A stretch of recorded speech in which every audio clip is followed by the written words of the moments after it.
Lots of people have watched this movie over and over again, and pretty much everyone has repeated the famous line, "Funny how," at some point. But not everyone knows Joe Pesci was replaying a real-life moment when he complimented a mobster, and the comment was not taken well.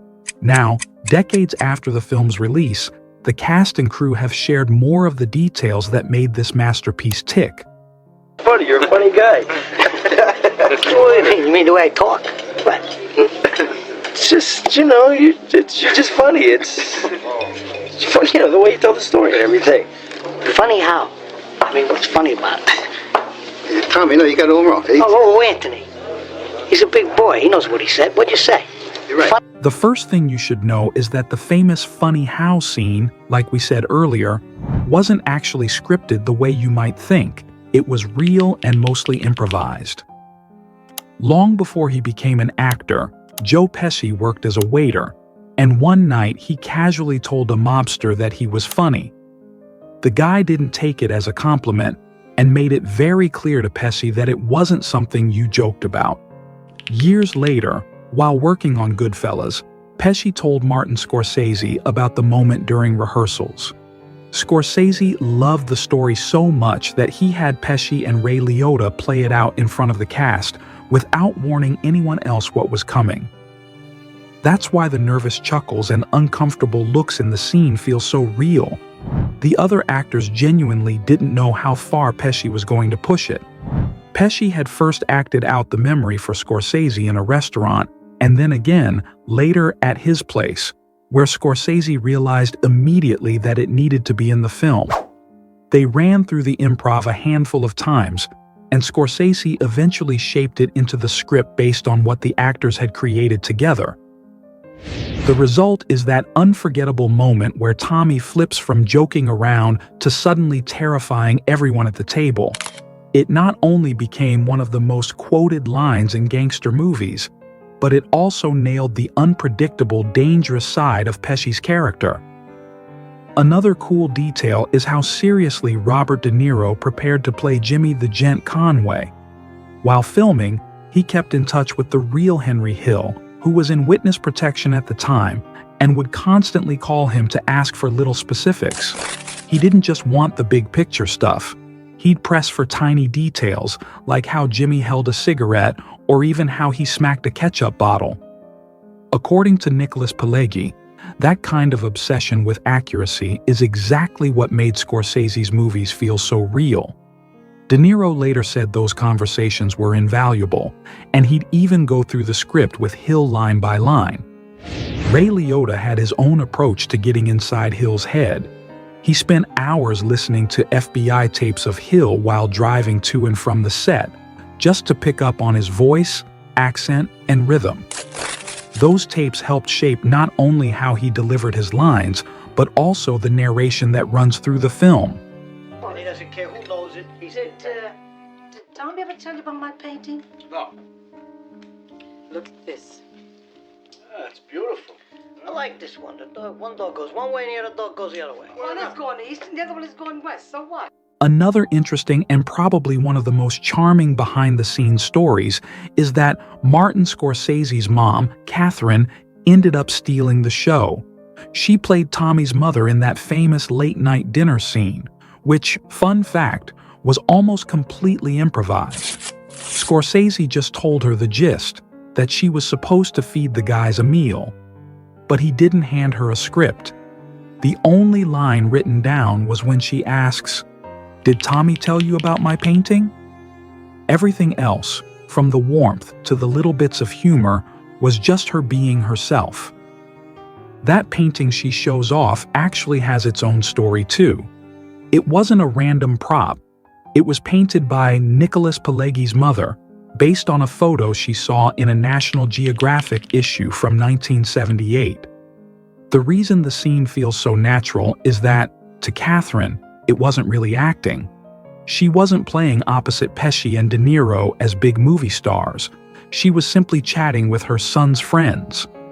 The whole thing perfectly sums up the strange double life these characters live, sharing a cozy family dinner while, at the same time, keeping a corpse in the trunk of their car. Summer's gone, all the roses done.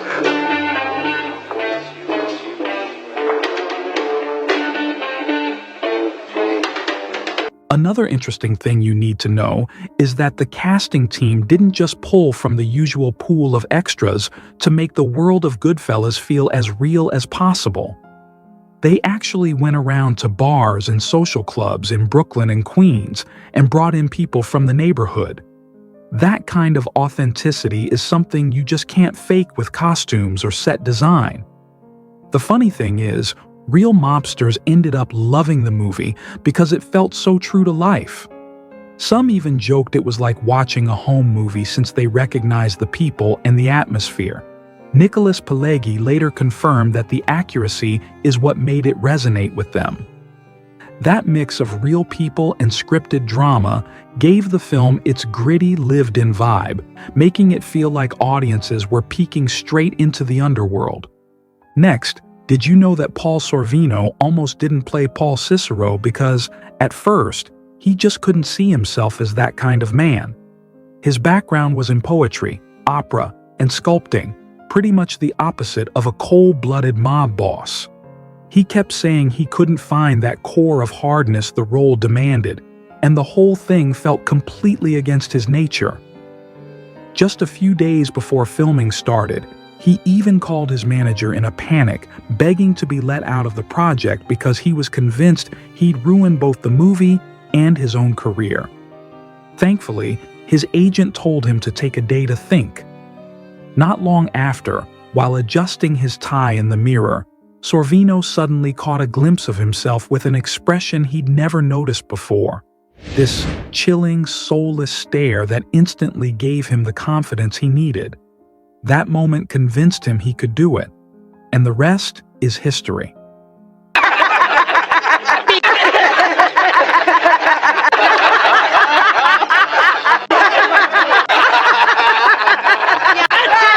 While they were filming, Ray Liotta went through something incredibly difficult. His mom was dying of cancer.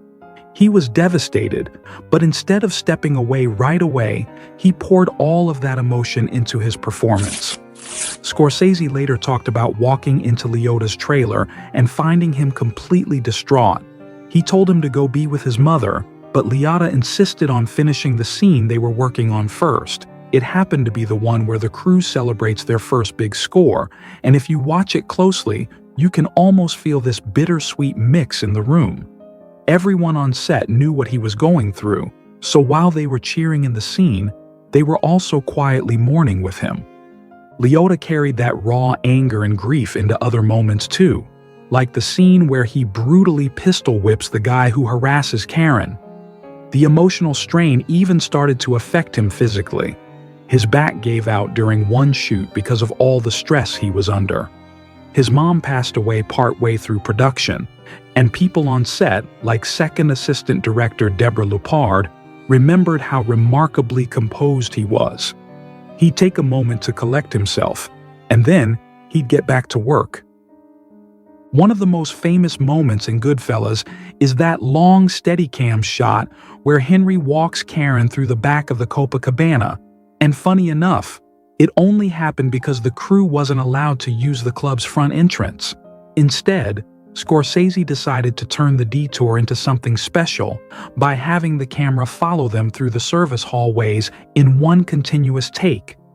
He loved the idea because it showed how effortlessly Henry could slip into this glamorous behind-the-scenes world. And at the same time, it showed Karen being swept right into it with him. The scene wasn't easy to pull off.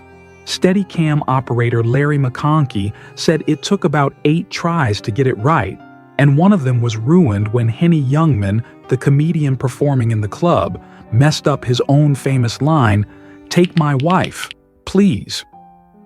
To make the movement feel smoother and more natural, McConkey and Ray Liotta threw in little improvised touches, like Henry tipping waiters along the way. Those small moments not only solved technical problems, but also reinforced the bigger idea of how money and charm could buy Henry access to anything he wanted. The fuck? You got some nerve standing me up. Nobody does that to me. Who the hell do you think you are? Frankie Valli or some kind of big shot? Slow down, all right? I forgot. Another interesting thing that has been revealed is that Lorraine Bracco never actually met the real Karen Hill at any point before or during the filming of Goodfellas. She figured it might actually help her performance if she didn't, because then she wouldn't feel pressured to copy Karen directly or get caught up in personal details. Instead, she leaned a lot on Nicholas Pileggi's book, which the film was based on, and trusted her own instincts to shape the role in a way that felt authentic. To round out her understanding of Karen's world, Bracco went a slightly different route. She sat down with Edward A. McDonald, the federal prosecutor who eventually put Henry and Karen Hill into the witness protection program. Talking to him gave her a bigger picture view of what Karen had gone through, not just the wild, glamorous side of mob life, but also the fear, the survival instincts, and what it meant for her years later. That perspective gave Bracco a better sense of who Karen became after living through all of it. Funny enough, McDonald didn't just stay behind the scenes. He ended up playing himself in the movie, appearing in that final sequence where he explains the witness protection deal to Henry and Karen. The scene wasn't rigidly scripted either. A lot of it was improvised, which added to the natural, almost documentary-like feel. Bracco's decision to blend her own research with intuition paid off. Her performance as Karen stood out for being layered and believable, tough when it needed to be, but also vulnerable in a way that kept the audience invested. It was strong enough to earn her an Academy Award nomination for Best Supporting Actress, which is pretty remarkable considering she built the character without ever meeting the real woman she was portraying. What? Here. This much. Here. Give me this. Here. See you later. Next, Robert De Niro had a very specific idea of how Jimmy Conway should feel on screen, and part of that was how he handled money. He didn't think it would make sense for a guy like Jimmy to be rifling through fake bills, so he pushed to use real cash in all the scenes where his character was counting or handling money. The prop master, Robert Griffin, went along with it and actually provided several $1,000s of his own money for De Niro to use during filming. But using real money came with its own set of challenges. After every take, there was a strict routine. No one could leave the set until every single bill had been carefully counted and returned to Griffin. It sounds almost obsessive, but that attention to detail was exactly what De Niro wanted. Feeling the real weight, texture, and even the slight smell of the money helped him get fully into Jimmy Conway's mindset, making his performance feel that much more authentic. It's just one of those small, behind-the-scenes choices that show how far De Niro would go to inhabit a character completely. The first full cut of Goodfellas ended up being really long, and when it was shown to a test audience, the reaction was, well, mixed, to put it lightly. People were reportedly on edge, and around 40 viewers actually walked out during that first screening. One sequence in particular, the chaotic, drug-fueled final day of Henry's life as a gangster, seemed to unsettle them the most. But that was exactly the point.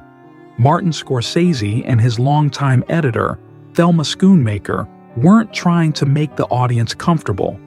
They wanted viewers to feel the same kind of paranoia, anxiety, and sensory overload that Henry was going through. Even though the test screening didn't go over well, they trusted their instincts and kept the sequence as it was. And looking back, it's easy to see why. They created one of the most intense, memorable, and influential moments in modern cinema. A scene that still leaves audiences gripping their seats decades later. The soundtrack for Goodfellas is another thing people remember almost as much as the movie itself, full of classic hits spanning multiple decades. But putting it together wasn't exactly easy. Martin Scorsese had a very specific rule. Any song used in a scene had to actually exist by the year the scene took place, which meant no shortcuts and no modern substitutions. That created a real headache, because the film didn't have a huge music budget, and licensing dozens of legendary tracks could have easily cost a fortune.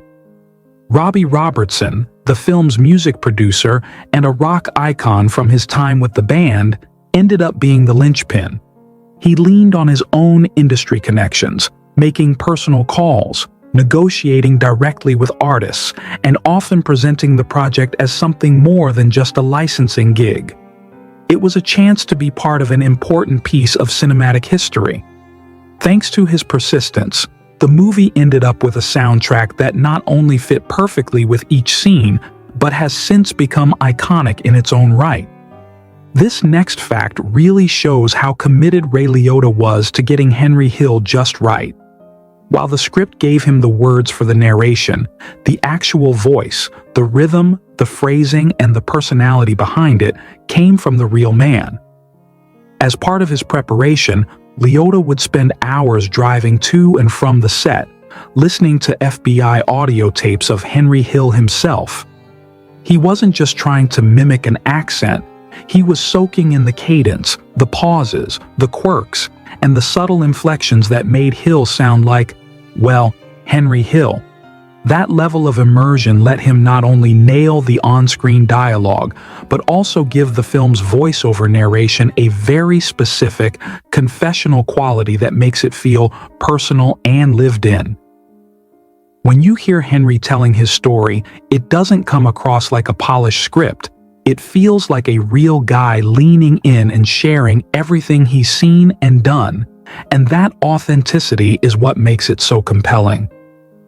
When Joe Pesci won the Academy Award for Best Supporting Actor for his unforgettable portrayal of Tommy DeVito, he gave one of the shortest acceptance speeches in Oscar history, so short that it practically stunned the audience. He walked up to the podium, held the statuette in his hands, and simply said, "It's my privilege. Thank you," before turning and walking right off stage. People were left blinking, wondering why he didn't say more. And behind the scenes, the reason was actually pretty straightforward. Pesci honestly didn't think he had a chance of winning, so he hadn't prepared a speech at all. That genuine off-the-cuff moment has since become a legendary story in Oscar lore, remembered as much for its brevity as for the powerhouse performance that earned him the award in the first place. Martin Scorsese has always drawn a lot from his own childhood when shaping his films, and Goodfellas is no exception. As a kid growing up in Little Italy, he was often stuck inside because of his asthma, watching the world unfold from his window. And that perspective, observing life from the sidelines, really shaped how he tells stories. He once said that what he wanted to show in Goodfellas was the danger of the exuberance of that kind of life.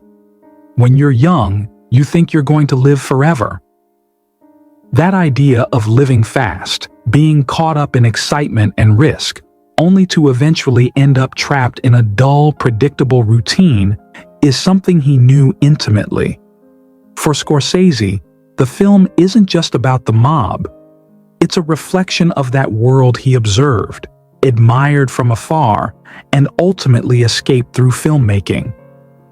The final shot, with Henry living quietly in a cookie-cutter suburban house, is Scorsese's way of showing the price of that dangerous, intoxicating lifestyle. Even the most glamorous, chaotic life eventually has consequences. So the next time you watch Goodfellas, watch for the details behind the performances. Watch De Niro's comfort with cash, a choice born from his own insistence on authenticity. Watch Ray Liotta's face, knowing the real-life pain he was channeling. And listen to the tension in Joe Pesci's voice, a tone honed from a real encounter years before. These are the fragments of truth that help make the movie not just great, but immortal. Which of these stories surprised you the most? Drop the number in the comments below. If you want more deep dives into the secret histories of mob movies, smash that like button and tell us which film should be forced to squeal next. And always remember Henry's golden rule: never rat on your friends.